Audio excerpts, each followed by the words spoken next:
What's up, everybody?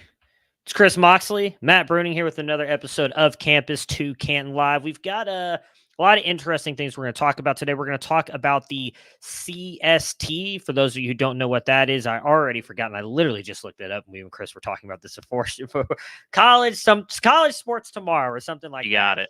We're going to talk about what that could possibly mean for the future of college football, what that could mean for us on the fantasy football side of things as well, with these massive conferences that could be coming together, which we're already kind of seeing. We'll talk about Damien Martinez, a favorite of ours, a player we were very high on coming out as coming into high school, coming into college as a true freshman, going to Oregon State, that we really liked as a 3-star running back who has been phenomenal for us in fantasy, has entered the transfer portal.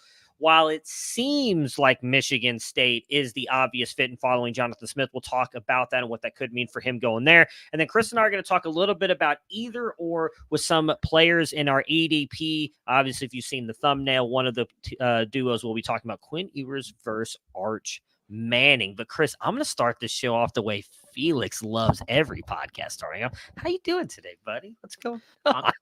I'm doing good. We have a really nice day here. So, I'm appreciating that. I did a little birding today. That was fun. See anything cool? There's a red-shouldered hawk that lives at the park near me that I like taking photographs of. I saw the animal carcasses laying at his favorite tree. So I knew it was active today. Very, very nice. Yeah. So I know you post some of those on Twitter, but for those of you who don't follow, Chris Moxley 19 on Twitter, he posted his birding. I think he posted a snake recently, or was that just in was that just in our Slack? I can't remember. Yeah, I posted it. I posted it in the Slack, and I got all sorts of flack. I didn't do it. Not safe for work warning for the snakes. Yeah, I mean, in fairness, I'm actually terrified of snakes as well. Yeah, very few things I'm scared of. Small children with red eyes, snakes, spiders. Gotta get me, Small children scare me. You ever seen The Shining? Anyway, so let's talk about the CST. So I'm going to try and set this up as best as possible. It has been a minute since I've read the article, so please correct me if I'm wrong on anything here, Chris. But it is a board of 20 members, all within different parts of not just college football, but other sports too. I know there's a person who was in MLS. Did NFL believe Roger Goodell is a part of this, or someone on the deputy commissioner is, I think.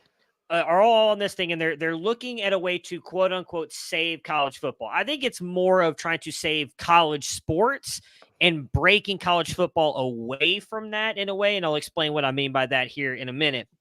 But what the proposal is that they want to move to essentially what is an 80-team super conference with Pro Rel, which I am a fan of. I have a shirt that says soccer on it 4 times. I played soccer my entire life. Massive. I think Pro Rel is an incredible thing. They obviously do it in most soccer leagues around the world. They don't actually do it in the one soccer league in America, MLS. And what that basically means is the way they have it set up is they will have 80 teams altogether. 70 of these teams are safe forever, is what it sounds like, which I don't agree with. But again, we'll get to that in a minute. 70 teams that can never be relegated down to this other tier. Then there's 10 teams. They didn't say how many would be relegated down, did they? The bottom 10, I think, would the bottom 10 basically every year. So we'll swap in and out based on being relegated, or if you're not good enough, go down and whatever. I can't remember what they said the second division would be, but they would still get bowls and all this other stuff. But the way it would work is it would be 8 conferences of 10 teams. The winner of each of those 8 conferences would get an automatic spot in the playoffs, and then they would also get 8 at-large teams going in. That would be based on record, strength of schedule, all that other stuff. But in essence, it would almost just take away the selection committee that a lot of people have issues with now and everything else, and make it more of like an NFL-style system on that part of things. Obviously, as I just mentioned, Pro Rel is very big in European soccer. There is no real playoffs when it comes to stuff like that. The winner of the league is usually who's sitting at the end with the most points. They won't do that in college football. I find it very intriguing, and I personally I'd make some tweaks to it, but I actually like this idea. What do you feel about the proposal? And this is a thing that we likely will not see anytime in the near future. The playoff TV deal, Big Ten, SECs, and I think the ACCs all don't run out till I believe it's 2034. So we're looking at ACC is the last at 2036, but I mean, so we're looking at current probably 20 30, the end of the decade would be when you could first see some of this stuff. We see it. All right. So, what are your thoughts on the proposal? And if you want to read more about this, there is an article on The Athletic about this. You want to go check it out. Yeah. I mean, a lot of those things are things that we've already talked about, right? Athletes will be represented by a union. There would be a collective bargaining agreement between for the athletes. And so that answers the antitrust question that has thrown basically college sports wide open, really, like ever since the Supreme Court ruled that. And, there's been the West Virginia decision and about restricting movement as well. So all of that said, I think this is the way it's going to go eventually. I don't know that this model is the answer. I think there's a couple issues with it. I'm pro relegation too. From like a fun perspective, I think that'd be really fun. Oh, I agree. Yes, it is. But it makes a lot of fun. You're only relegated in the bottom 10. So like pretty much everybody who relies on football as a true revenue driver for the university is safe. Yeah. So they're not worried about that. And they would never agree to relegation either. Right. Like there's no chance a school that's like can have a bad year is going to go for relegation. Yeah. There's just not a chance. So like I understand that. I think that's a good size too. I mean, those are all schools that are probably serious about competing in football. And that probably includes schools like Duke, Stanford, who are generally speaking unwilling to play ball, especially when it comes to like grad transfers and stuff, right? So I think it's not a bad solution. I treat it with a lot of skepticism because of who's involved, right? The power players here are, generally speaking, how do we make our buck on this? Yeah. Like the 76ers owner, David Blitzer is part of it. And Trust the process. I mean, he owns 76ers. I think he's part owner of the Commanders. He's part owner of the New Jersey Devils. And I think they own Crystal Palace, if I remember correctly. I believe that's correct, yeah. Yeah, so they own a lot of sports teams and have a very large stake in this. So I don't think it's all like we're trying to save college football, because what about the other collegiate sports? Basketball's still a huge question. What about the non-revenue sports? Right? A lot of think about how awesome the women's college basketball tournament was this year. Over 18 million watched the final. The vast majority of schools do not have a women's basketball program that is a net positive. My Gamecocks do. They sell out every game. No big deal. But national champions, no big deal. Yeah, champions, no big deal. Dynasty. And so I just wonder what happens with that. And then you're going to have a salary cap too, right? Yeah. Like they're going to restrict how much money players can eventually get. Like it's not a free market. It's a somewhat of a free market right now. But like it is theoretically capped. Like nobody's going to offer the players $15 million a year, generally speaking. So yeah, I think it's pretty interesting. And then I wonder if you get into the business of luxury tax that, baseball especially is an example, like different luxury tax tiers, who spends, who doesn't, like is a school and it opens a whole other can of issues. Interesting proposal. I don't think it's going to look quite like this, but there are some elements that they will take away. Yeah, I think it'll be closer to this than people want it to be. I mean, we've seen students are going to be employees. Yeah. Oh, 100%. I mean, it is inevitable that is the long-term solution to the NIL question. I want to say it's Bud Elliott on Cover 3 who has said that he's talked to multiple people who've ADs and everything in college football are like already preparing for how much money we're going to have set aside for when they become employees. That's happening. And that is one of the reasons why I like this proposal, because it does, as you said, it's going to lead to them being in a union where health benefits, all that other stuff is taken care of. I don't know that they'll bring, I think this could be, and I know something we've talked about for years, is I think this is going to lead to a part where just college football is its own entity. I don't think it's going to be connected to like other collegiate sports. I think in a way it's going to become its own kind of like modified pro sport in a way, if that makes sense. Players will be employees of a university. Yeah. And I don't know what that looks like in terms of student athlete designation. Mm-hmm. But it will certainly look different than non-revenue sports. Yeah. Like your swimming team is probably going to operate a lot different than your football team, just saying. Yeah. So I think that if they can do this the right way and the money coming in, like, I don't disagree with you. The people involved in this, they're looking for some way to get a piece of the pie. But I don't think that it's, at least I hope, that it's not going to be in a way that's going to hurt the other sports of college baseball, soccer, you said swimming, basketball, I think would be able to thrive on its own anyways. I know you mentioned like there are a lot of schools that don't have women's basketball, but realistically, men's and women's basketball and then college football are really the kind of drivers for most athletic programs. That's where they get their money from. They're not getting it from the baseball team, soccer team, and I don't want to see those go away. Your Olympic sports for the vast majority of schools is a net negative. It is supplemented by, generally speaking, football money. Yeah, that is the reality of the situation. I mean, that it is what it is, and I don't want to see those non-revenue sports go away because we're breaking off and doing. They don't have an answer for this, right? Yeah. Like schools that don't have football programs but are highly competitive in basketball, Gonzaga. What happens with them? See, I don't know. I think it's just going to be football. And I think I think they'll be broken away, but still part of obviously the university. Like one of the things, again, I want to say it was Bud Elliott that said this. I could be wrong. That in this proposal, like the schools actually get some part of like ownership of the football team. So like they're going to be getting, because so like they'll get more money in, and maybe that's what they use to supplement some of these other sports, because I don't think they'll go away. I just think it's going to become a thing where like football is its own driver in a way. And like, so we'll just use current players. So people know who Quinn Ewers is. Say this were to be happening tomorrow, Quinn Ewers is now going to have health benefits and a paid salary, where like Matt Bruening or Chris Moxley on the, South Carolina baseball team is not going to get that, I think is what this is going to lean to. Like if you are playing football, you're going to get those benefits, where like if you're playing baseball, maybe you still get a scholarship and your school is paid for then to be there, because maybe those scholarships aren't on the NFL or the college football side of things, because now it's you're paid, and I do think there will be a salary cap. So you're a paid employee of the university.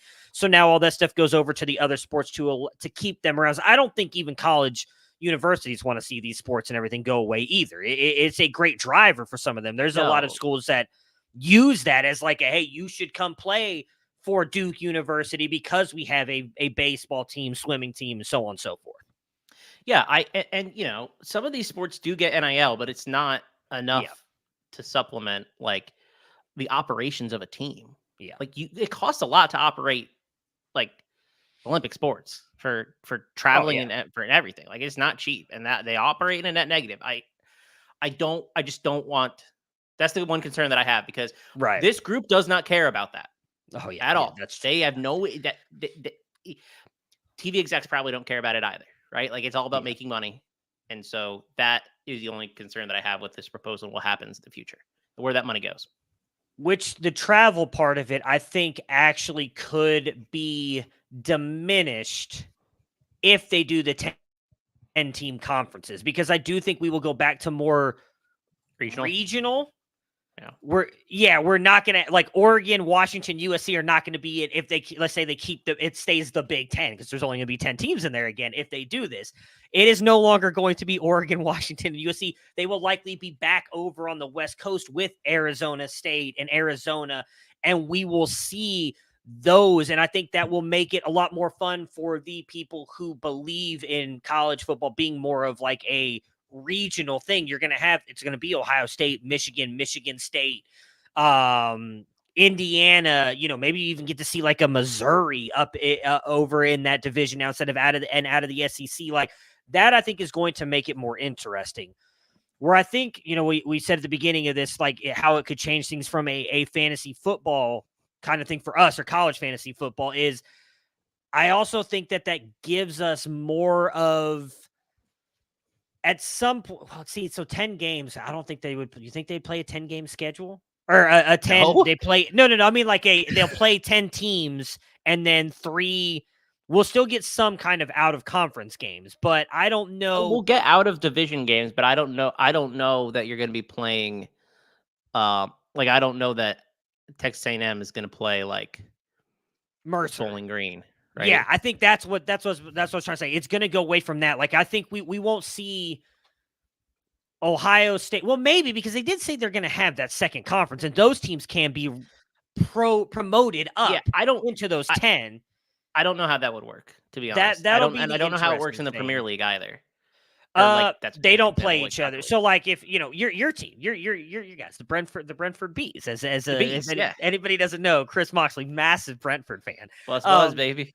When they were in the championship, the only way they're playing a Premier League team is if it's in like a cup competition, which you probably have no idea what that means. FA Cup or right now I think it's still the Carabao Cup.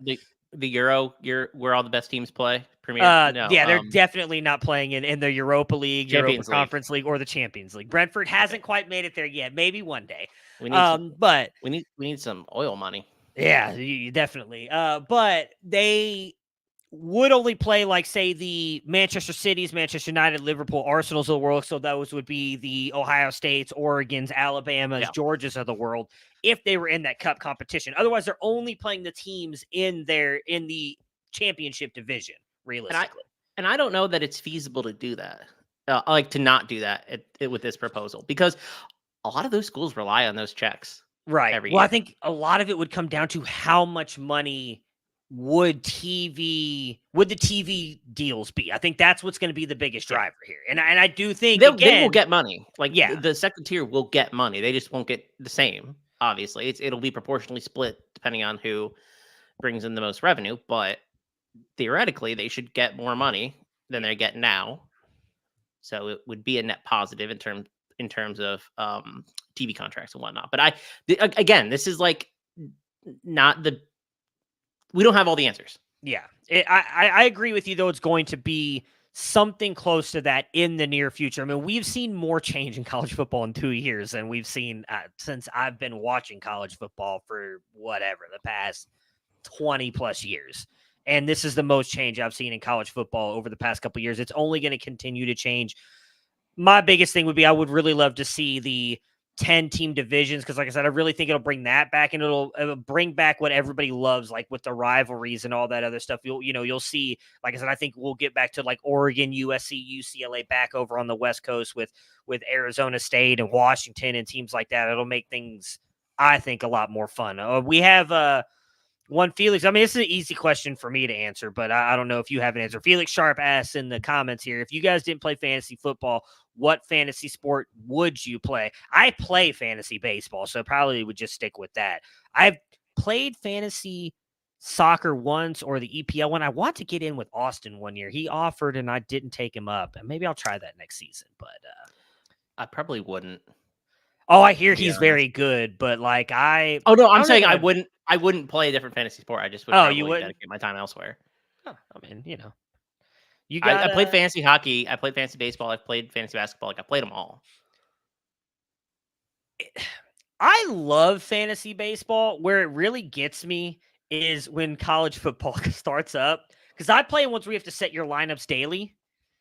So, like, if you have to do the weekly ones, that's a little bit easier because you're just setting your weekly lineup, good to go. Is it do I have best ball options for these? Yeah, there's weekly. Okay, yeah, I'd probably baseball ones.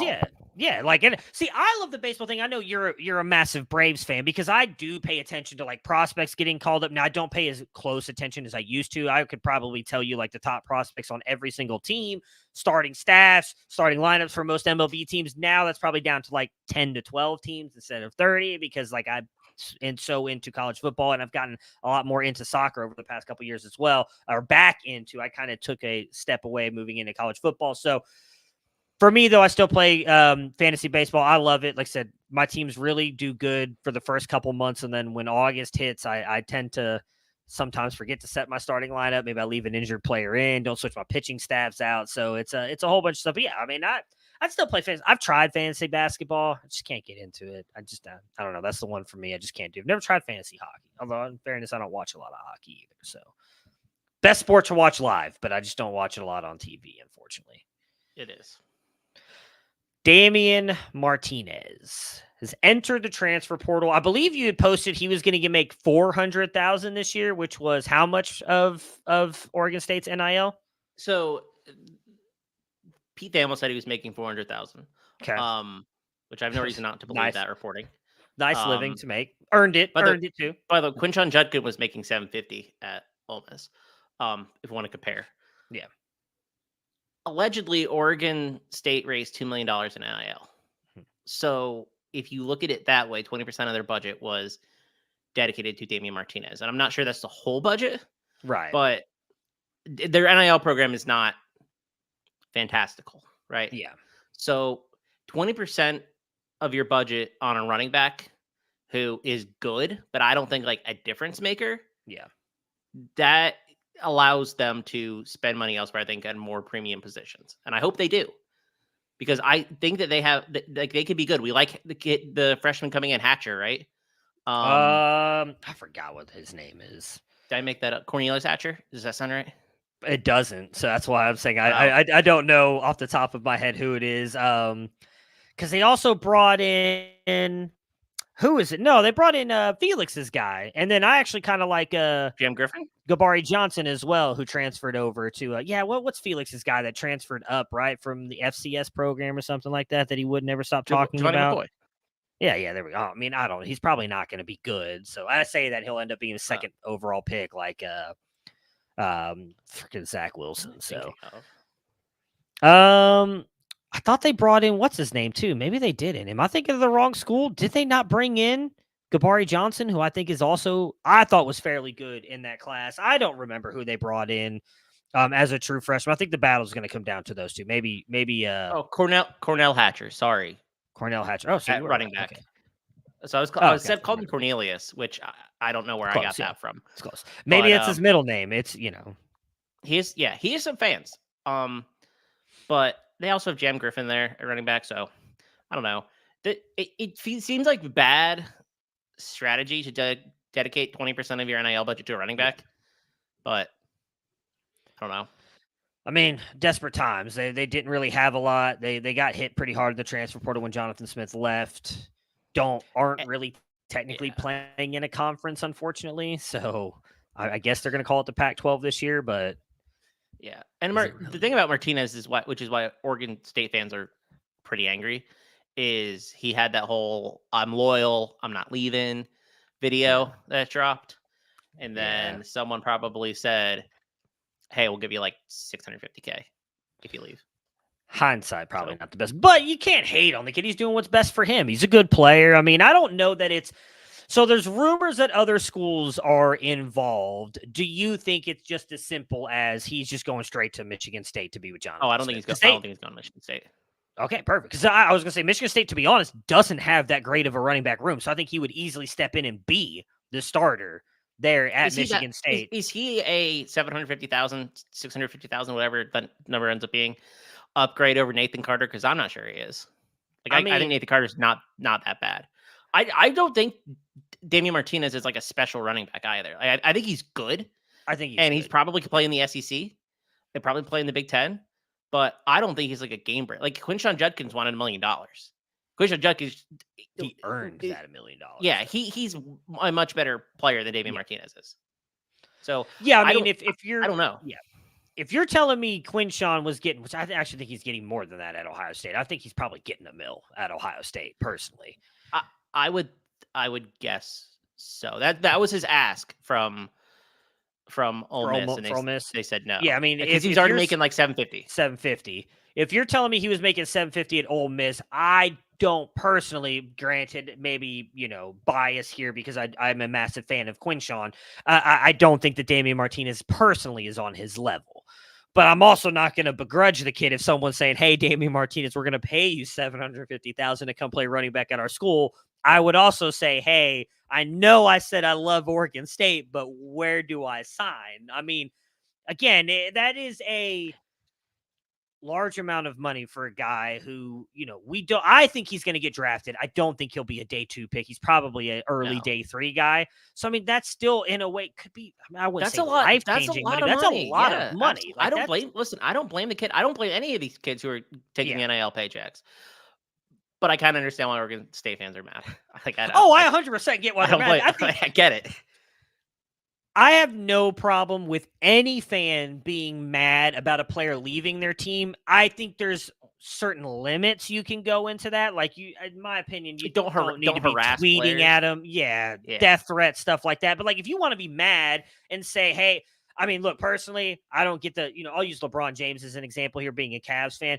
When Cavs fans went and burned LeBron James jersey, like that doesn't make any sense to me. You paid like $100+ the first time he left. The first time he left, yeah. I don't think they burned the second time. He brought us a championship, but the first time, yeah. Like I don't get the jersey burning stuff unless it just makes you feel better. Like what's the word? Not euphorically. I've tore up shirtsies. Have you? I haven't. Yeah. I still have my Baker Mayfield jersey somewhere. Granted, it wasn't his choice to leave, but when Ilya Kovalchuk just deep cut when Ilya Kovalchuk left the Devils in the summer of 2012, he retired at like 26. Did it make you feel better? Like, did it bring you peace? Does it? See, I've never felt that way. Maybe I need to. I don't know. I mean, I can't think of a player who's ever left that's really. I mean, the LeBron thing hurt. I remember that night. But I didn't have taking us down to South Beach. What more do you want? Can you blame him going from Cleveland to Miami? I could, for making me sit there for effing hour waiting for him to tell me he was going to South Beach when everybody on, I think the Twitter was like fairly new back then. Everybody's like, oh no, he's staying in Cleveland. I'm like, thank you, LeBron. We need you. And then he's like, I'm taking my talents to South Beach. I'm like, this mother effer. That's what I was thinking. I was very upset. But I didn't have a LeBron James jersey. Maybe I would have burned it at the time. I don't know. I had a shirt. I still have it. So I didn't burn that. But I get the fans being upset and all that, but like I said, there's limits to it. Like I think every Oregon State fan 100% has every right to be upset about it. They thought, he was going to be the star of their team this year, and he said he was going to be a Beaver forever. But he's really the only bright spot on that. Yeah, now he's gone. Everybody else. Fans, you can be excited about possibly Gabari Johnson or Giovanni. Is it McCoy? I like Giovanni McCoy too. Yeah, I mean, he could be good. It could be a lot of fun to watch. I thought he was better, like the second or third best transfer quarterback from the FCS. I'm really thinking I got this. Did Gabari Johnson transfer there or not? Because I'm not seeing. I don't know. To me, believe it or not, it doesn't matter. I have no strong opinions on Gabari Johnson. That's probably true. I think he's kind of good. I think he's at Oregon State. Yes. Okay. I think he could battle Giovanni McCoy for the starting job, but granted, what that actually means in the long run, we will find out. But they still have a chance. I believe they still technically get a shot to win a playoff spot. So I don't know if they could do it. Think so, but did they remove that? Honestly, I don't can't remember now. I don't remember the rules either because they do keep changing. But at one point, there's no way they're eligible for a playoff spot. Unless it got approved, they were technically. I remember one show that I did.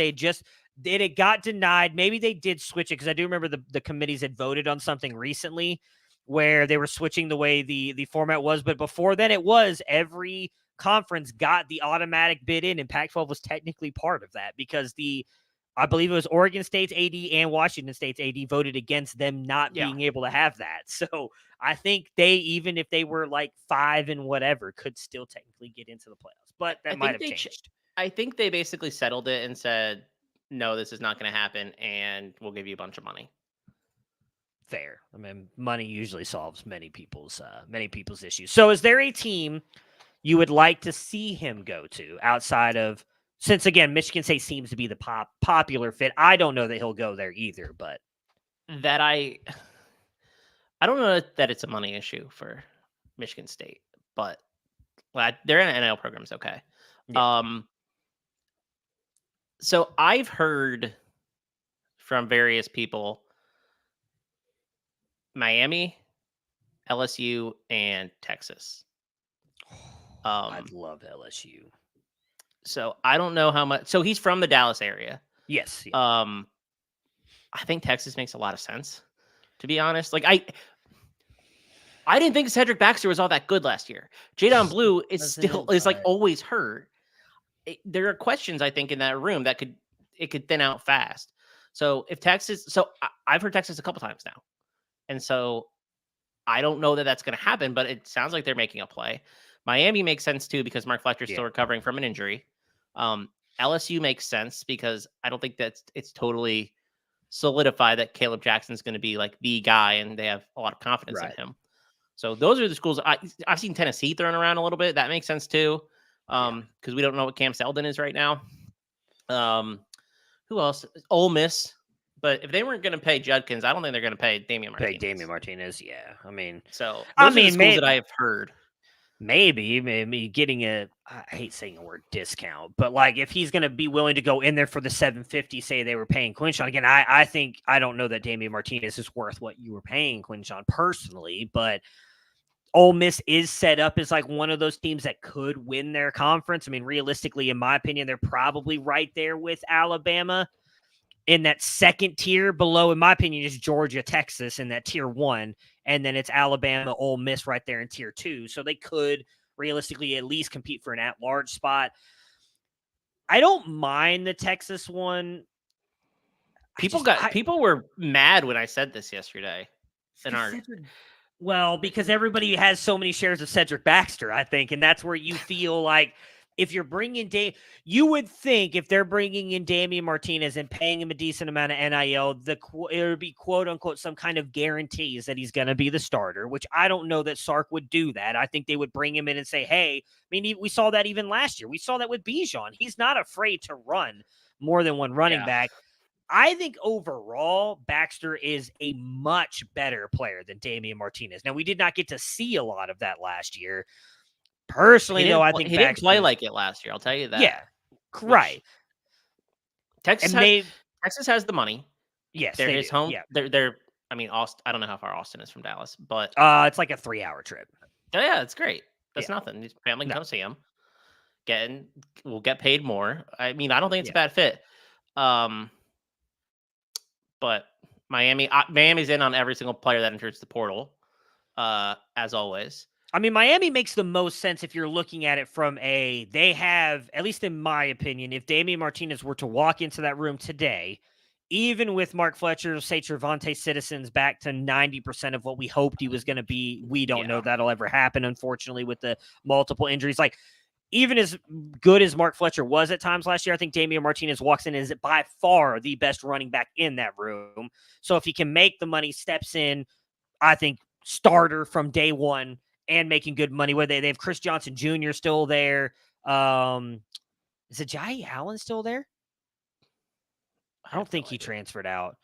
So, I mean, but none of those guys I think are better than Damien Martinez, including Mark Fletcher, who, again, was much better than I think we as a recruiting team thought he was going to be last year for Miami. I think he's hurt, like legit hurt. Like I'm not sure that he's going to be, like I'm not sure he is ready for the season.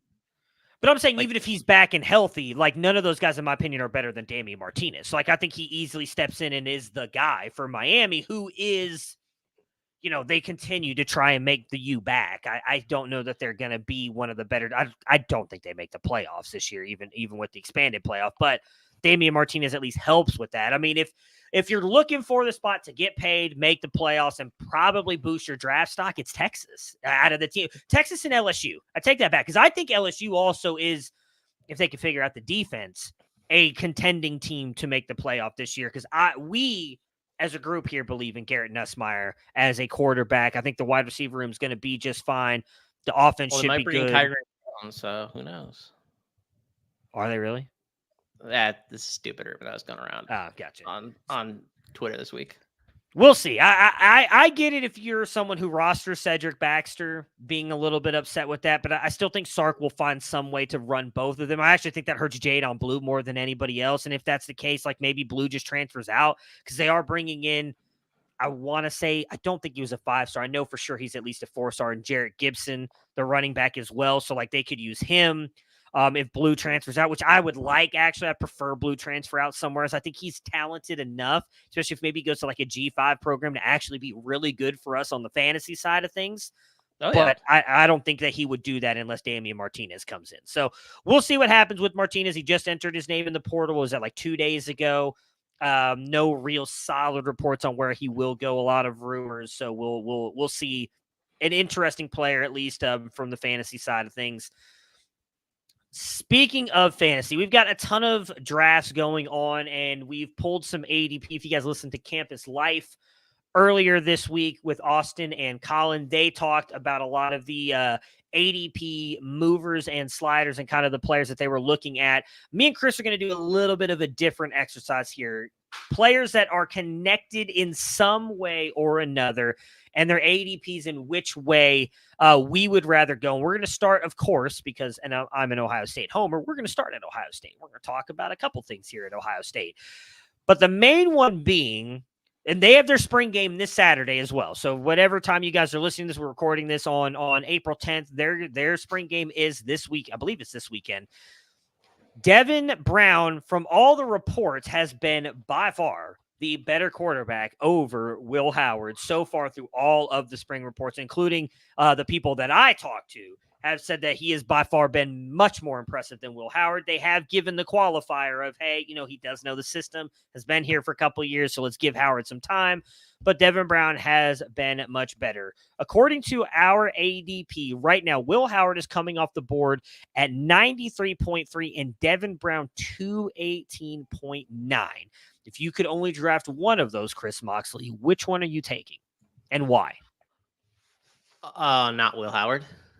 I'll draft probably all the other Ohio State quarterbacks if I'm being totally honest. I mean, I'm with you, but Mike Valerie is shooketh right now. Mike Valerie is shooketh. Maybe not Lincoln Kindholz, but the other three, I think I would. I've heard the same things. I've heard them from you, and I've heard them from other people too. And I've heard two accounts. One is that Devin Brown's a lot better, and the other is that they all have up and down days, and nobody's really stood out. Yeah. Both are probably bad for Ohio State, though. Because, I mean, I don't know what the NIL deal, if you have any insight into how much they paid Will Howard to come, but I'm sure it wasn't cheap. So, no, it was a lot. Yeah. I don't think Will Howard is like a huge upgrade over Kyle McCord either. Like, they do different things. Yeah. And probably better for Chip Kelly's offense, but like as a player, I'm not quite sure that's true.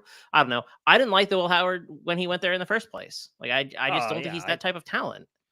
And so, I'm not taking him at the 93rd overall pick. That's ludicrous to me because I don't think he has crazy fantasy upside. Yeah. And I don't think he's NFL draft upside. So you're kind of in limbo with this player who might not have a super strong hold on the job as of now. So yeah, give me Devin Brown and the upside that he might win the job. Yeah, it's 100% easily Devin Brown for me as well, especially at 218. Like I'm not sold that Will Howard wins the job. I do think a lot of this was a little bit unfair to Lincoln Kindholz. He was a true freshman and being thrown into the bowl game was likely not like well-versed in the playbook and everything. I mean, they were legitimately like having wide receivers take the snap at times against Mizzou in that, I can't remember, the Cotton Bowl or whatever it was last year. I don't remember what bowl game it was. It was a horrible game to watch.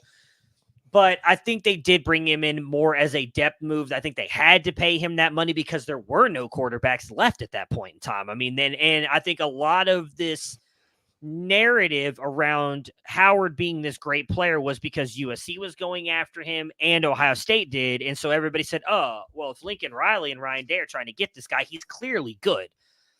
I don't think that I think that's the wrong process to take here. I think they were both of those teams were going after a quarterback because they needed more depth in the room and they couldn't go get anybody else because all the names were off the board. I told you guys they didn't like their guys.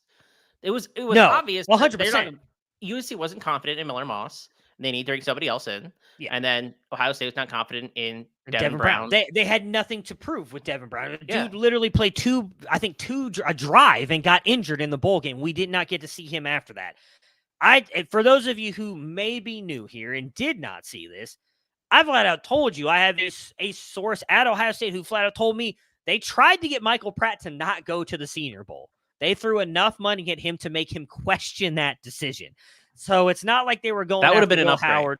That would have been an upgrade. I would have been a legit upgrade. We were freaking out in the group chat when I found out this news because we are massive fans of Michael Pratt, all of us, including Felix Sharp, who was in the comments earlier. Like I would have loved to see Michael Pratt, even more so now with Chip Kelly coming over as offensive coordinator in that offense. But they could not get anybody else, so then they went and got a Will Howard. I'm with you. In my opinion, the only upgrade he brings over Kyle McCord is with his legs. He is a better athlete than Kyle McCord, but I do not think he's a better passer.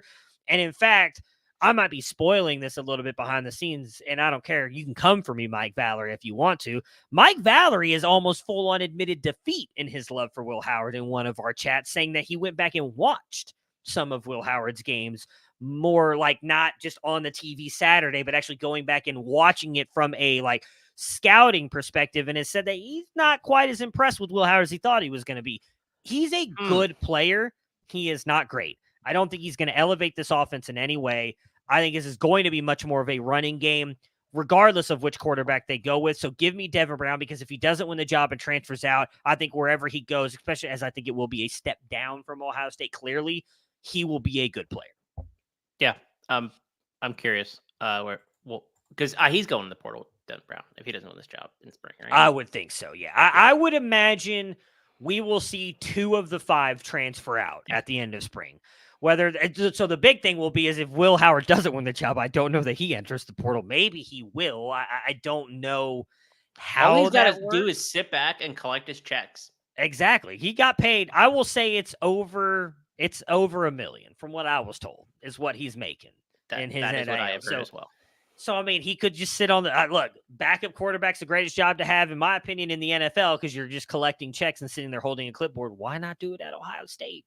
Come in when Devin Brown, unfortunately, knock on wood, because I don't want to see him get hurt, but he has a lengthy injury history. At some point, might get hurt. And Will Howard, you step in. If you look good, NFL teams will come a call in on like round 5 or 6 for you, I think. Keeping it the Ohio State room, 3 wide receivers all being drafted fairly close to each other. So we have Emeka Egbuka coming off the board at 7. Oh, wait, is that right? Yeah, 7, wide receiver 5.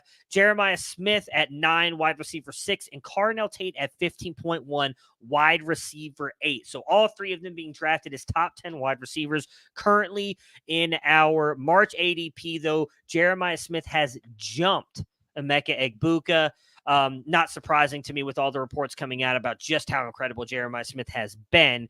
Is there a certain wide receiver out of these 3 that you would lean toward taking in your drafts, knowing? Well, I don't know why I muted myself. I was trying to switch back to the other page here. Knowing that Carnell Tate coming off at 15.1, all 3 of these guys are coming off by the early 2nd round. So you're not getting like a massive advantage through any of these. Pretty much you're having to pick which one you're taking in the draft. Just the way I'm looking. Yeah, you can't get multiple. Yeah. I think it's got to be Jeremiah Smith. I think he has more fantasy upside than Emeka Egbuka. I think he is like more translatable to the NFL than Emeka Egbuka. I think he could be a massive college producer. Jeremiah Smith is going to end up in like the top 5 of ADP by the time the offseason is done. Like he's like, and so what if he doesn't have a massive freshman season?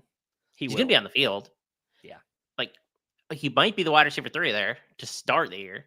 So yeah, I'm all in on Jeremiah Smith. Even if he doesn't have an amazing year, I don't care. I'm with you. I mean, look, I love Mecca. I think that he has been underrated. I think he's going too high. I don't disagree with that because I do think his NFL upside is a tad bit limited because I do view him more. I think he's better than JSN personally. But we saw what JSN has been. Even I can't remember what the report was. He actually got a decent amount of target share last year with Seattle and still didn't have like a great year. Granted, he's got DK and Tyler Lockett there. But Mecca, I think, can be moved around a lot more than JSN was. JSN almost never played on the outside where Mecca can. So I think his upside's a little bit more than JSN's at the NFL level, but like you're still probably looking at best a middling wide receiver 2 for NFL fantasy with a Mecca. Jeremiah Smith is a guy who we're talking about, I think is like, you could be, I'm not going to say Justin Jefferson, Jamar Chase type, because those guys have been incredible since entering the NFL. And I think it's unfair to compare players to them. But what I will say is in that aspect of like, I think he could go into the NFL and be like a guy who steps in as year 1 in a rookie perspective and is a wide receiver 1 for fantasy and then stays there outside of injury. What I will also say is that I was on this train last year and I got burned. So take this for what it is. Take this with a little bit of a grain of salt when me saying that I thought Brandon Inniss would outperform Carnell Tate. I think Jeremiah Smith is going to outperform Carnell Tate this year. I said last year, I thought we got a little bit out ahead of our skis on Carnell Tate because of what he did in spring. He was one of the only true freshmen that was there, at least of the ones that we thought were really talented in him and Brandon Inniss. And I know he got some run last year at times, but again, I said it, and if you're in our NIL group, you got to listen to this, and I hope you guys enjoyed it. Chris, I don't think you've had a chance. You'd have no idea. We had a debate about Jeremiah Smith. We had our Devy call this past Friday about our wide receivers, where I argued Jeremiah Smith should be in our tier 1 of the Devy guide this year because of his talent and upside. And my argument was, again, what Ohio State has already been saying about him, he brings something to that room that nobody else brings. Is currently in that room. I think he's going to break the record of over 500 yards for a freshman for Ohio State. I think he's actually going to be, if not the best wide receiver for Ohio State this year, the second best. I don't think that he'll over-under on yards. What are you setting it at? And I'll tell you what I think. 750. Oh, that's a good number. I would say slight under. I don't think I don't know, man. I want to go over. I think because I think the offense is going to be so much more revolved around the run, I will say slight under because I don't think he's going to lead the team in receiving. I do think he leads them in touchdowns. I do think he's going to be what I will say is I think he leads them in touchdowns, and I think he's going to be the second receiver in receptions, and I think it's going to be behind Mecca, not Carnell Tate. Like I like Carnell Tate, but I don't think he brings anything special to that room. And that's where I think they will target Mecca a lot. And because of what Jeremiah Smith brings, I think he brings just, again, a different dynamic. That's why I argued he should be in our tier 1 because I think he's going to be in tier 1 next year. So why not be aggressive on it now? Because if you're not and you put him in tier 2, our Devy players who use our guide for drafting might take a Carnell Tate over him when in my opinion, Jeremiah Smith is better and you should take Jeremiah Smith over him. So that was kind of my argument, putting him in tier 1. It was shot down. I was told I was being a homer, possibly true, but I'm also right. So I guess I'll have to read the guide when it comes out to see who actually made the cut. There was only like 2 wide receivers who made that. Although there is now talks behind the scenes all of a sudden that maybe we should bump Jeremiah Smith up to 1, Yeah, like I forgot how this little inside baseball here.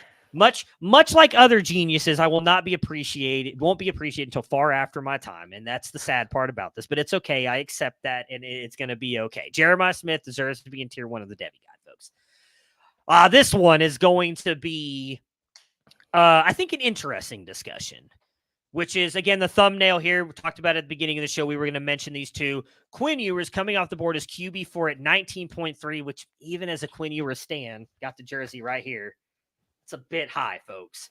Arch Manning, 30.1, QB8. This has been the lowest point for Arch Manning's value over the past, low point for Arch value for the next 12 calendar months you put on here. Who are you taking, Quinn Ewers or Arch Manning? I know which way you're going, but I want you to state it for the record. Yeah, it's Arch Manning. I know. We watched Quinn Ewers last year. Yeah. And I just don't see around one NFL quarterback right now. I'm not saying he can't get there. Yeah. Because we know he has the talent. But I just didn't see it. And so I haven't seen Arch Manning either. But Arch Manning's last name is Manning. Arch Manning is probably going to sit for another year and not show that he's bad. I wrote that note on the sheet because I think that this is the low point for Arch Manning's value. I think it could only go up. Quinn Ewers' value can go way down. Unless Arch comes in because Quinn's hurt and Arch looks terrible. Like terrible. Then maybe we're having a different discussion. But even if he looks like that's fine. They'll just say, he's his first couple starts. I don't necessarily disagree with you. Quinn Ewers has not been great. Obviously, I've been someone who's been on the hype train for quite a while now, hoping that he was going to prove me right. But as you were there when he was signing NIL deals with energy drink companies. I was. I've been there for a long time. Let's see here. Was this Arch with any other get out of here, Hummus Hero. That's not true. We don't play to that. Sorry, Felix would yell at me right now. Hummus Hero in the chat said Arch with any other last name wouldn't have been a top 100 recruit. That is untrue. Arch would have still been I will honestly say I don't know that he would have been the number 1 quarterback overall. I don't know that he would have been the number 1 quarterback either, but I think that he's a very good quarterback. He is still a very good quarterback. And I will say, in fairness to us here at Campus2Canton, we did not have him as our top quarterback. It was not because of that. We did not feel like the competition that he was playing and the room or the areas that he needed to grow in was not as good as Malachi Nelson and Dante Moore. So we had him as our QB3. I felt that would have been a more fair rating for him in the recruiting services, but he is still a very good quarterback. Even without the last name Manning, if it was Arch Smith, he would, at least in my opinion, probably still been a top 3 to 5 quarterback for the recruiting service. He's still very good. He just was not playing the best competition, and there are room and areas for him to grow that may have been overlooked a little bit because, yes, his last name was Manning. But I don't think it's fair to say he would not have been a top 100 recruit. Maybe not top 10, but top 100 I think is a little bit too much. But anyways. Exactly. He would still be way up there. Yeah. To the point that I was making, there's a great space captain named Quincy Taggart. It's got a great line. Never give up, never surrender. You're going to look up who Quincy Taggart is, aren't you? Do it. I don't know if I can pull it up. I might, let me see if I can Galaxy Quest? Galaxy Quest, a great movie. Have you ever watched it? That's Tim Allen. It is Tim. I know who it is. It's from a movie. I was trying to. Yes, it's a great movie, by the way, if you have not watched it. Incredible cast. My goodness, he plays Guy. He's such a great Sam Rockwell. The late great he played Severus Snape. What's his name? Alan Rickman. Late great Alan Rickman's in there. Sigourney Weaver's in there. The guy who played Monk in that USA TV show is in there. I don't know what his name is as an actor. I apologize for failing you there, sir, but you're also a very good actor. Great cast. I tell you, gotta watch it, Chris Moxley. It's a very funny movie. But anyways, as the great Space Commander Quincy Taggart said, never give up, never surrender. Give me Quinn Ewers. That's a hefty price to pay, and I don't feel great about it, but he's going to prove me right this year. Come on, Quinn. I need you, buddy. I need you. I need another win against Felix. I've been stacking them together over the past couple years. I need another one. Help me out, buddy. Help me out. So I'm going with Quinn. Might be the wrong choice. I'm going to roll with Quinn. So quarterback 4 and 19.3 is like basically the middle of the second round. It's a tough price to pay. I'll admit it's a tough price to pay. It's tough to swallow, Chris, but I'm going to that is one of the riskier selections that you can make in your CTC league. Risk it to get to biscuit. Didn't Chris Moxley once say, scared money don't make money? I just think you should invest in maybe the SP 500 instead of some snake oil stock. All in snake oil stock. And when it hits, though, baby, when it hits, I'm gonna be a rich man. All right. Me and Chris said before the show we were gonna make this a quick show, and it is now turning into an hour long. So we're gonna speed these last couple up here. Second-year quarterbacks. Actually, Hummus here, you came to kind of like our rescue here with mentioning Arch Manning, because we got to bring up Dante Moore, Malachi Nelson, who were our top 2 quarterbacks in that class. Both transferred out, second-year quarterbacks at new schools. Both coming off the board, which I did not know this at the time that me and Chris were talking about this, so it's actually kind of interesting. Coming off the boards is QB 11 and QB 12 in our ADP. Dante Moore coming off the board at 38.4 is QB 11. Malachi Nelson, though, a little bit after him, coming off the board at QB 12 at 50.3. Dante Moore obviously likely sitting the entire year behind Dylan Gabriel at Oregon, though still in a very fun offense with Dan Lanning and my goodness, his name has just jumped out of my head, even though I really like him. Very good. Will Stein, offensive coordinator for Oregon. And then Malachi Nelson heading over to Boise State. I'm not going to say the head coach's name or the offensive coordinator, because every time I do, I butcher it, and the Boise State fans come for me in the comments. So Boise State fans, you know who you are. They're good. It was Andy Avalos. That's the guy who got fired, I'm pretty sure. And I said, I already missed it. Yeah, I think it's Spencer Danielson, isn't it? Spencer Danielson. I think I said Spencer Daniels or something in a video, and my God, Boise State fans were. They're passionate, man. Which I was excited for them. I'm actually excited for Boise State. I said they're going to make the playoffs this year, and because they brought their quarterback too. My goodness, y'all wanted my head. I apologize, Boise State fans. I'm here for you. The Smurf turf, I think it would be a great playoff atmosphere. I'm hoping you guys do it. Which one are you taking? I probably won't take either at these prices. I know. As Mike Valerie says, knife to your throat, as he put Colin Decker on the spot multiple times and back to Debbie last week. Got to take one. I think I'm going to take more because I like the Oregon situation better. The Malachi Nelson stuff is so weird. It is. We had him as the top quarterback. He was a consensus top 4 quarterback, I think. Yeah. On all services, and then he enters the portal after USC starts looking for other quarterbacks. Goes to Boise State. Really bizarre situation. I don't know. screams to me like something is a little funky Something's there. up. I don't know what it is. Because I like the player, but it's just weird. Dante Moore did not play well last year. Yeah. Really, played pretty poorly for most of the season. So I don't want to take him. You're taking him at the beginning of the 4th round, basically. Yeah, like that's steep. But between him and Malachi Nelson, like I still like Dante Moore's talent. He's thrust into a bad situation pretty quickly, and maybe sitting a year to Oregon, and then year 3 he starts, and we still have Will Stein and off, and I think it's a good situation. Yeah, I'm very torn on this because I feel Dante Moore's value took a pretty big hit in what happened with him at UCLA. I agree with. I'm surprised he's even going this high still, to be honest. I looked at that and I was like, that's like at least around 2. I think it's the Felix propaganda because he talks about how he didn't play that bad, which I kind of agree with Felix. Like, I don't think he was horrible. I think a lot of that was he was not a good fit for Chip Kelly's system at all. We know why he went to UCLA. Never made sense to me from a physical football fit for him to go to UCLA. He should have just stayed at Oregon because I think he'd be the guy this year right now. They would not have brought in Dillon Gabriel. And I think he would. So I think his value stays where it's at currently because he's not going to play. So everybody's going to see if Dillon Gabriel goes out there and plays well, they're going to say, well, Dante Moore is better than Dillon Gabriel. So he should go right in there and square peg, square hole, be perfectly fine.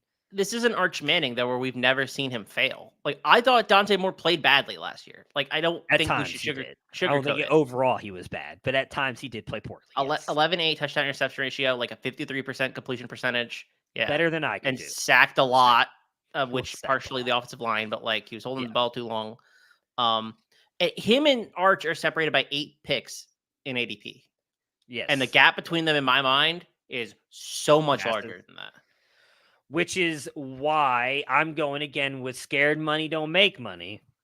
Risk it to get the biscuit. I'm taking Malachi Nelson.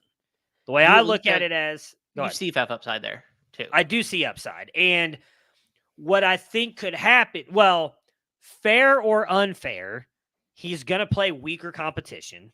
We know he's starting this year. And if you believe in the talent, there are concerns about the arm.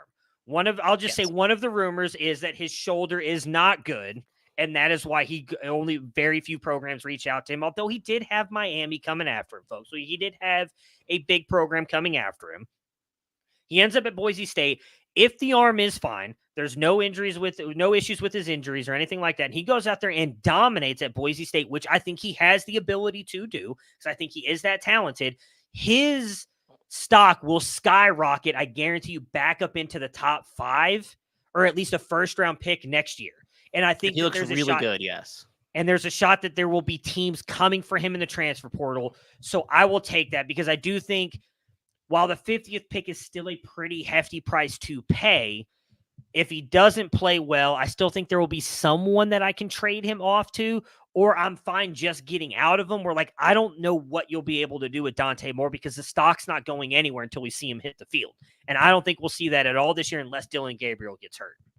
Where, like, I think with Malachi Nelson, you'll have to make a move. You can make a move either good or bad. Either you're trading him, getting rid of him because he wasn't good, or you're trading him because he was good, or you just choose to hold on and whatever's like, you'll know, I think at some point in time this year, what you can do with Malachi Nelson's stock, where Dante's, it's not going anywhere. It's just going to sit there all year long. Would you rather take Malachi Nelson or Julian Sayin? Where's Julian Sayin going? 2 picks after Malachi Nelson. Oh, God, that's tough. I'd still take Malachi. Would you take Aiden Childs because he's going? Aiden Childs. Aiden Childs from the moon. I'm taking Aiden Childs at 1.3 in most drafts. I'm just kidding. I'm not taking him that high, but Aiden Childs because I know like that. That's high for Malachi Nelson too. It is. Oh, it is. I would take out. I would have no problem anybody taking Julian Sayin over Malachi Nelson. I would take Malachi again because we're going to get to, I'm still not 100% sold Julian Sayin's going to be the guy, folks. Like, I know he's better than Aaron Nolan, at least from my perspective. In my grades, Aaron Nolan's gone after spring. Here's the thing. I know that's what people say. I'm not going to say that's not wrong. I graded Julian Sayin fairly higher, much higher than Aaron Nolan. But what I will say is Ryan Day is a man of principle. He stands on what he believes, and Ryan Day wanted Aaron Nolan, not Julian Sand. We've seen men. I'll throw you under the bus. I know you're a fan of the show, Kirby Smart, and I apologize. You're a great coach, back-to-back national champion. What you've done with Stetson Bennett, what you're probably going to do with Carson Beck this year, amazing. But you choosing whoever that crappy quarterback was, I can't remember his name. Jake Fromm from State Farm over Justin Fields. We've seen coaches make bad decisions before. I'm not saying Ryan Day can't do it here. So, again, I know Malachi Nelson's playing this year. I know what his stock's at. Julian Saint's stock's not going to get hurt either. He's the presumptive starter at Ohio State next season. But I will also say, if both hit to their ceilings, Malachi's, in my opinion, is much higher than Julian still, even with him being at Ohio State, because of what I think Malachi Nelson can do from an arm talent-wise. I don't think Julian Saint's even in that discussion, personally. Yeah, I wonder how severe this shoulder stuff is, because that's the biggest concern. He tore his labrum, I think, the very end of 2022. And non-throwing shoulder, totally too. Healthy. And that's the problem. That's the concern I think you have to have, is there's a lot of rumors about how bad that shoulder is. Non-throwing shoulder. Like, that's where you have to be worried. And that's where, like... By the way, this is the same issue that Donovan Smith has at Houston, and people are still taking him highly in drafts. I mean, that's just sad. But that's one of Boise State is one of the spring games I'm most looking forward to. I really want to see what Malachi Nelson looks like. Like, that is a game that I will hope, and maybe Chris will look that up and tell us when it is. I would really, really want to watch. While he's doing that, I'm going to give the next two players, two more quarterbacks, second-year quarterbacks, both starters. Nico, who's coming off the board at 7.1 as the QB1, followed by Jackson Arnold at 13.6 QB2. Which are you taking? I'm taking Nico. Yeah. I think his physical tools set him apart from Jackson Arnold. And I like Jackson Arnold too. Like, these are quarterback 1 and 2 for me. And I flip-flopped on them this offseason. But I'm taking Nico. He's in the Heupel offense. I think production's going to be there. He's got, he just needs to add weight. Like, we saw him against a really good Iowa defense, and he looked pretty darn good. I believe that was his first playing time, or at least his first start. So I like Nico, and Jackson Arnold is not a bad value at the beginning of the second round either. But I don't mind spending a top 7 pick on Nico. Like, after Jeremiah Smith goes off the board, I'm probably going to pivot to him. I think I'd take him over the running backs. No, I'm 100% with you. I like Arnold. But I think just from a physical tool standpoint, Nico has the NFL upside. I love him being in the Heupel offense. If the we're going off very small sample size for both these players. Both of them played in the bowl game. Nico looked much better, in my opinion, than Jackson Arnold did. And if you're using Arnold that started off pretty slowly. Yeah. I mean, he looked a lot better in the second half. He did. Yeah, he did look better in the second half of that game. But if you're going off those small sample sizes, again, what we saw from Tennessee and using Nico as a runner in that bowl game as well, like, I think there's a legitimate shot. If you were to tell me one of these quarterbacks finishes as a top 5 CFF player, I would never bet that it's Jackson Arnold. Like, he's a good rusher. Yeah. I think he's overrated, though. I don't even think he's as good of a running quarterback as Dylan Gabriel was, personally. Like, Gabriel could scoot a little bit. Gabriel could. I don't think Arnold is quite there. Like, I know he was known for his rushing, and he was doing it in the best competition in Texas, but, like, watching him do it, like, I just don't see what I see, at least out of runners like Nico. And so I think for me, it's pretty easily Nico. He would be the only quarterback, actually, if I'm being honest, in the first 2 rounds, I'd be willing to take in a draft. Like, I would not take Jackson Arnold in the second round. Not taking Quinn Ewers. No, third round though. Third round. Let's talk about it. But no, not the second round. Yeah. Nico's just different in terms of what his physical tools are. Like, that's really the separator. But for me, and I really like Jackson Arnold, but Joe Milton had 22 fantasy points per game last year, and Nico Iamaleava was way better. Yeah, and I mean, and the big thing we got to look at too with Jackson Arnold, it's a brand new offense. Levy's gone. I know they promoted the guy within the staff, so it's the same. It's the same system. He was there last year, but I want to see it first, because I also have questions about Oklahoma's weapons. I don't want Nate Marquise to come after me, but Gavin Sawchuk, certified #stud. Wide receiver room, I'm a little worried about. Where Nico, I think he's going to be just fine. Squirrel White, can't remember anybody else in that room, but their room's fine. They'll be all right.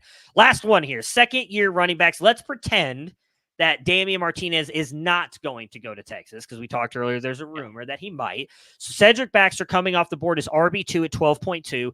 Justice Haynes coming off the board as the 7th RB at 20.5. That's egregious, folks. Ruben Owens at 60.8, RB17. What the hell is Justice? Sorry, which one are you taking? That makes no sense to me, but which are you taking? Oh, Justice Haynes. Right? Why? Justice Haynes and Cedric Baxter should be switched here, and I like they should be switched a lot. But I mean, my goodness, is the concern Justice Haynes is not the starting running back for Alabama here? What is? I don't understand why he's. Yeah, going so I think there's a big contingent of people who still hold out a lot of hope for Jam Miller. I mean, Jam Miller's which good. Jam Miller's probably going to be involved, but I don't think he's going to be involved to the point that Justice Haynes was. And Justice Haynes looked a lot better than Cedric Baxter did last year. Yes, he did. Just like playing. Was it the bowl game where he looked awesome? Yeah. He had that one. I mean, it was one good run. He was not good throughout the entire game, but he had that one. If I'm remembering so correctly, explosive. It was awesome. Yeah, he had like that stop where the linebacker flew by him and they just burst through and just like, oh my God, that's just amazing. If I could start a draft, and I think this is possible, with Jeremiah Smith and Justice Haynes. Oh, beautiful. Don't matter what the rest of the draft looks like. We're taking Quinn Ewers in the 3rd round there, baby. That's what hey, Austin, I know you're going to listen to this dream league that you're talking about. I'd like to be a part of it, and that's how I'm starting out the draft. Jeremiah Smith, Justice Haynes, Quinn Ewers. You could build a team right now based on our ADP that starts that way. I'll be so happy. Justice Haynes needs to get into the 1st round of ADP. Yeah, he should be a 1st round pick. He'd be the only running back. Well, no, I take that back. Trevion? Yeah, I think those two. Like, I would take. I think Quinshawn deserves to be. I don't think in the 1st round. I take it back. Haynes would be the only running back I'd be willing to take in the 1st round because I think Quinshawn and Henderson are going to split enough that it's going to affect them enough for CFF this year. I still think both will be drafted highly for the NFL, but Haynes is the only one I think, like, with NFL upside and what you get CFF, I would take in the 1st round. I would not take Henderson or Quinshawn. There are 4 running backs currently going C2C ADP in the 1st round. What? Who? Obviously Baxter, because I saw the ADP. Trayvon Henderson. Okay. Quinshawn Judkins. Okay. Ollie Gordon. Jeez, you guys. Ollie Gordon. I mean, I get it. He's probably going to have a good year for college, but he's not getting it's Justice Haynes, Chuba Hubbard all over again when it comes to the NFL. He's not getting drafted day 2. Ashton Jeanty's going above Justice Haynes. That's egregious, folks. Boise State fans, don't come for me, but that's egregious. Yeah. I don't get Haynes that needs to jump up at least 2, I think. He needs to jump up over. If you don't want to take him over Trevion and Quinshawn, might sound homerism to say. I get that part of it. I probably would, if I'm being honest. I don't know if I'm like. He needs to go over all the others. With what Kalen DeBoer has done with his run. Who was the one at Fresno State? I know it's not Malik Sherrod. That's who's there now. Ronnie Rivers. What he did with Ronnie Rivers. What he did with Dylan Johnson. Look, I wrote Dylan Johnson's rookie profile. It was as glowing as it could be. Okay? Justice Haynes is a much better running back than any of those players. What he was able to do with Dylan Johnson last year, like, I get it. Jam Miller's probably going to be involved. Justice Haynes, I'm going to do Felix proud here, I think. And you know, Justice Haynes and Vernon Haynes, if you guys are watching, both have been on the show, friends of the program. Friends of the program. Justice Haynes is the only one out of that class I think has a shot to be a 1st-round NFL draft pick. He is that talented, folks. Like, I love Trevion. I was the biggest believer in Quinshawn before. I think I was a bigger believer of him than his mom was. It's probably untrue. His mom loves him and promotes him a lot on Twitter. I was talking about Quinshawn before anybody that I know, maybe besides big wide receiver guy I know, was on him fairly early too. You and Lane Kiffin. Yeah, I was in the rain watching Quinshawn Judkins. I was sitting on the couch watching him in the rain while Lane Kiffin was sitting in the stadium because I couldn't travel to go watch him at Pike Road in Alabama. But yeah, they're gonna split, I think, enough that they're gonna hurt each other. Fantasy-wise, CFF, I think both are gonna be high-end draft picks, but I don't know that either one goes 1st round. I think Justice Haynes has that ability. So yeah, Yeah, Justice Haynes, I think, is one of the best values at ADP of anybody. We didn't even talk about Ruben Owens, who's going. Poor Ruben Owens. We completely left him off this cover. I talked about him. I think he's the third out of this group, though. I think he's got a shot to take over the Texas. I don't think Le'Veon Moss is going to be there. He was okay last year. I think that, and who else was there? Mari Daniels, but I think Daniels is gone. So I think it's going to come down to Moss. Dudes. I know a lot of people don't like Owens. I think he's good enough to take over that backfield. And I like what Colin Klein might do with that offense. We've seen him do a lot with worse running backs, if we're being honest. I mean, Deuce Vaughn, take it or leave it, small guy, was really good for college. Who was good for – they had someone last year who was pretty good too. Felix loves the dude. He's like a top 5 running back in Felix rankings right now. I cannot for the life of me remember what his name is, but he's – running back, Kansas running back. Oh, Devin Neal. No, was it Devin Neal? Daniel Highshaw is the only other one. Colin Klein was Devin Neal's coach? Oh, sorry, DJ Giddens. DJ Giddens, there we go. That was the name of it. Other Kansas. Devin Neal's good. Yeah, other Kansas. Yeah. DJ Giddens. Felix has him like a top 5 running or top 10 at least in his rankings. I don't think it's unfair to say that Ruben Owens is better than DJ Giddens. So, we've seen Colin Klein's offenses have actually had running backs be fairly productive for CFF. So I think if Owens is that guy, he can be very productive. But if you're telling me, I can only pick one of those 3, it's Justice Haynes pretty easily. Even though Ruben Owens is going 40 picks later, that's a pretty steep drop. But I'm still taking Justice Haynes. Yeah, agree. All right. Well, that'll do it for us today. I didn't even send Kirk the link today. He was pretty upset with us last week, so I figured I'd give him a breather this week. So, hopefully he'll be back next week. Talk a little Ohio State, not in the most positive of lights. He wasn't happy with us not being so positive about Ohio State. Felix might be back next week. Austin still. The man is trying to shut Felix down, by the way. The man is trying to shut Felix down. The man's trying to get Felix some love, guys, on Twitter. Yeah. Hit him up at Sharp Review. Give him a number 2 for Zach Wilson going number 2. He needs to be reminded of his wins right now. He's the man is trying to keep Felix down, but we all know that's not gonna. We know Felix. That ain't gonna happen. Felix will be back stronger than ever here soon, and we'll see Austin back at some point too. I believe he's helping Elon colonize the moon right now. So we'll see what happens with all that. So that's Chris Moxley. I'm Matt Bruening. We'll be back with you guys again next week.